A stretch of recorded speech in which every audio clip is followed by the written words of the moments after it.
ओम नमो भगवते वासुदेवाय नमः। हरे कृष्णा, हर हर महादेव। प्रिय भक्तजनों, आज हम इस वीडियो में एकादशी माता की कथा सुनेंगे। तो आप सभी भक्तजन बड़ी ही श्रद्धा, ध्यान पूर्वक और प्रसन्न चित्त मन से एकादशी माता की कथा को सुनिए। तो सभी प्रेम से बोलिए, एकादशी माता की जय।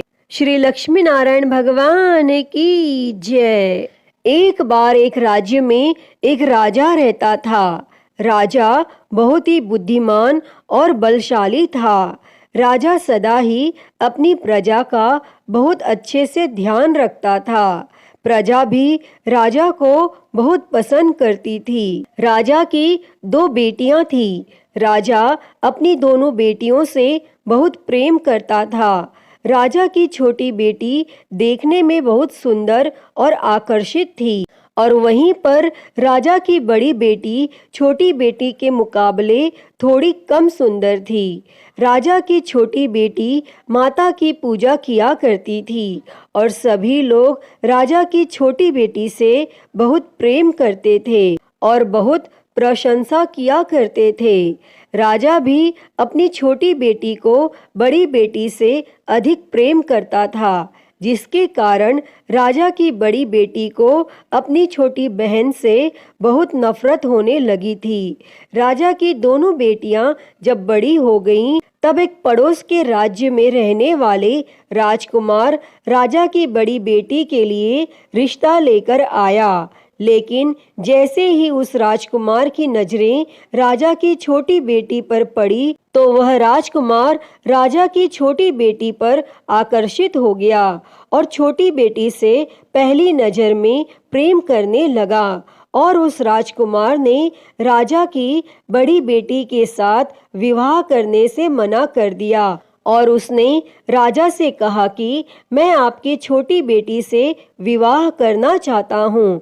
और यह सब देखकर राजा की बड़ी बेटी अपनी छोटी बहन से बहुत क्रोधित हो गई, और राजा की बड़ी बेटी ने अपनी छोटी बहन को अपना सबसे बड़ा दुश्मन मान लिया। तब राजा की बड़ी बेटी ने अपनी छोटी बहन से बदला लेने का निर्णय किया, और राजा की बड़ी बेटी ने अपनी छोटी बहन को जान से मारने का उपाय सोचा। और उसने अपनी छोटी बहन को मारने के लिए सबसे पहले एक लड्डू में जहर मिलाकर अपनी छोटी बहन को दिया और उसको लड्डू खाने के लिए कहा। लेकिन लड्डू खाने के बाद भी छोटी बहन को कुछ भी नहीं हुआ।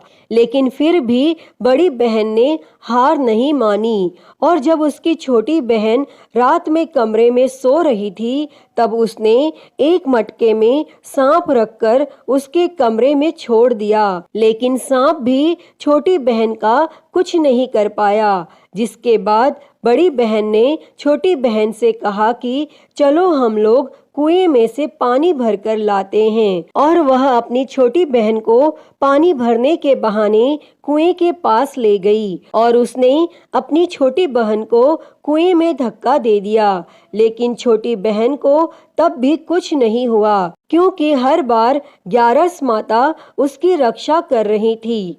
और उधर बड़ी बहन अपने सारे प्रयास के बाद भी असफल हो रही थी, जिससे वो बहुत क्रोधित हो गई। और फिर उसने अपनी छोटी बहन के पास जाकर उससे प्रश्न किया कि मेरी छोटी बहन, क्या तुमको पता है कि भगवान ने सबकी मृत्यु एक निश्चित समय पर लिखी हुई है, और कैसे तुम्हारी या मेरी मृत्यु होगी, क्या यह तुम जानती हो? तब छोटी बहन ने अपनी बड़ी बहन को बताया कि हाँ दीदी, मैं जानती हूँ मेरी मृत्यु कैसे होगी। और छोटी बहन से यह सब बातें सुनकर बड़ी बहन मन ही मन बहुत प्रसन्न होने लगी, और उसने अपनी छोटी बहन से कहा कि तो तुम मुझे अपनी मृत्यु का राज बताओ। तब छोटी बहन ने अपनी बड़ी बहन से कहा कि मेरी मृत्यु तो एक तोते में है, जो तोते के गले में एक हार है, उससे मेरी मृत्यु होगी। जब कोई भी व्यक्ति तोते को मारकर उस हार को अपने गले में पहने, तो मैं मूर्छित हो जाऊंगी, और जैसे ही उस हार को अपने गले से उतारे तो मैं वापस से जीवित हो जाऊंगी। और फिर अपनी छोटी बहन की मृत्यु का राज जानकर बड़ी बहन बहुत खुश हुई और उसने अपनी छोटी बहन को मारने के लिए उसके पालतू तोते को ढूंढना शुरू कर दिया। और छोटी बहन को इस बात का आभास हो गया था कि कोई उसकी जान लेना चाहता है, जिसके लिए वह अपने पिताजी के पास गई और उसने अपने पिताजी से कहा कि पिताजी, मेरी मृत्यु के बाद आप मुझे मत जलाइएगा, आप मुझे अपनी पुरानी वाली हवेली में एक पलंग में लेटाकर छोड़ दीजिएगा। तब अपनी छोटी लड़की की यह बातें सुनकर राजा बहुत आश्चर्यचकित हो गया और राजा ने अपनी छोटी बेटी से पूछा कि बेटी, तुम यह क्या कह रही हो? तब राजा की छोटी बेटी ने बताया कि पिताजी, समय किसी के लिए नहीं रुकता, क्या कब किसको हो जाए इसका किसी को कुछ नहीं पता। फिर राजा ने अपनी छोटी बेटी से कहा कि तुम ऐसी बातें क्यों करती हो? 2-3 दिन के बाद तो तुम्हारा विवाह है। लेकिन छोटी बेटी ने अपने पिताजी को ऐसा करने पर मजबूर कर दिया और उनसे वचन ले लिया और राजा ने भी अपनी छोटी बेटी की बात स्वीकार कर ली। और 2-3 दिनों के बाद जब शादी का समय आया तब राजकुमार बारात लेकर राजा के घर आया और राजकुमार और राजा की छोटी बेटी का विवाह शुरू हो गया। और जैसे ही राजा की छोटी बेटी राजकुमार के साथ फेरे लेने लगी तो उसकी बड़ी बहन अपनी छोटी बहन के कमरे में जाकर उसके तोते को पकड़ लेती है और उसको जान से मार देती है और तोते के गले में जो हार था उसको अपने गले में धारण कर लेती है। और जैसे ही बड़ी बहन उस हार को अपने गले में धारण करती है तो उधर छोटी बहन 3.5 ही फेरे ले पाती है और वहीं पर बेहोश होकर गिर जाती है। जिसके बाद राजा ने बड़े बड़े हकीमों को बुलाया और अपनी छोटी बेटी का इलाज करने के लिए कहा। और राजा की बात सुनकर जब वैद्य ने छोटी बेटी को देखा तो राजा को बताया कि आपकी छोटी बेटी ना तो जीवित है और ना मरी हुई, ऐसा मैं पहली बार देख रहा हूँ। तब राजा ने वैद्य और हकीम को यह बात बाहर बताने से मना कर दिया और उनको कहा कि अगर तुमने यह बात किसी को बाहर बताई तो हम तुमको फांसी दे देंगे। और राजा ने अपनी छोटी बेटी को पुराने महल में जाकर एक पलंग में लेटा दिया और वहां पर कुछ सैनिकों को तैनात कर दिया। इसके बाद राजा वापस अपने महल पर आ गया और राजा की बड़ी बेटी अपने पिताजी के पास आई और कहने लगी कि पिताजी, अगर यह शादी संपन्न नहीं हुई तो आपकी इज्जत का क्या होगा? आप कहें तो मैं आपकी इज्जत बचाने के लिए राजकुमार से शादी करने के लिए तैयार हूँ। जिसके बाद राजा ने अपनी बड़ी बेटी की बात मान ली और राजा ने बड़ी बेटी को छोटी बेटी के कपड़े पहनाकर मंडप में भेज दिया। लेकिन राजकुमार यह जान गया कि यह राजा की छोटी बेटी नहीं है बल्कि यह राजा की बड़ी बेटी है। लेकिन जब राजकुमार ने शादी करने से मना किया तो सभी लोगों ने राजकुमार को बेवश करके राजा की बड़ी बेटी से बचे हुए फेरों को संपन्न करा दिया और विवाह संपन्न हुआ। जिसके बाद राजकुमार राजा की बड़ी बेटी को अपने महल में ले गया और विवाह होने के बाद राजकुमार उससे ना तो बात करता था, न उसे पसंद करता था और ना ही उसके आसपास भटकता था। और राजकुमार ने यह फैसला लिया था कि वह अपनी प्रेमिका को ढूंढ कर रहेगा और यह जानकर रहेगा कि उसके साथ क्या हुआ है। एक दिन राजकुमार अपने घोड़े पर सवार होकर राजा के पुराने महल के पास पहुंचा, जहां पर उसने कुछ सैनिकों को देखा। महल के पास पहुंचकर राजकुमार ने जब महल को ध्यान से देखा तो वह समझ गया कि यह तो हमारे ससुर जी का ही महल है। तब राजकुमार ने सैनिकों से पूछा कि तुम लोग यहाँ क्या कर रहे हो और इस महल के अंदर उस पलंग में कौन लेटा है। जिसके बाद सैनिकों ने बताया कि यहाँ पर राजा की छोटी बेटी लेटी है। और यह सुनकर राजकुमार बहुत प्रसन्न हो गया और वह तुरंत अपनी प्रेमिका के पास पहुंच गया और उसकी सेवा करने लगा। जैसे ही रात हुई तो राजा की छोटी बेटी उठकर खड़ी हो गई और राजकुमार यह देखकर बहुत खुश हो गया और उसने अपनी प्रेमिका से पूछा कि तुम यहाँ क्या कर रही हो, तुम मेरे साथ मेरे घर चलो। तब राजा की छोटी बेटी ने राजकुमार को सारी बातें बता दी कि मेरी जान एक तोते में बसती थी और मैंने यह बात सिर्फ अपनी बड़ी बहन को बताई थी और मुझे पता है कि उसने ही मुझे मारने का प्रयास किया है। उसके पास एक हार है जिसको वह सुबह पहन लेती है और रात को उतार देती है। जब तक वह हार को पहन कर रखती है तब तक मैं मूर्छित रहती हूँ और जैसे ही वो हार को उतार देती है तो मैं जीवित हो जाती हूँ और जब तक मेरी बड़ी बहन के पास वो हार रहेगा तब तक मैं ऐसे ही जीवित और मूर्छित होती रहूंगी। अगर मेरी बड़ी बहन के पास जो हार है वो मेरे हाथ लग जाए तो मैं हमेशा के लिए जीवित हो जाऊंगी।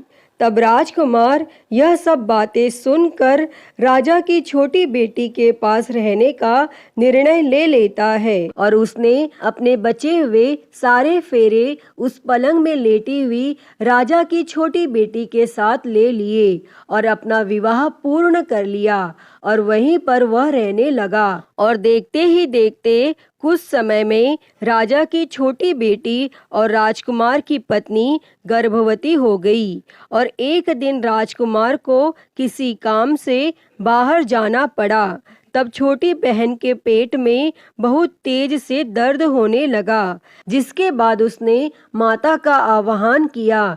जिसके बाद वहां माता प्रकट हुई और उन्होंने अपने भक्त के दर्द को दूर किया और एक पुत्र की प्राप्ति करवाई। तब वहीं पर अचानक से राजकुमार भी आ गया।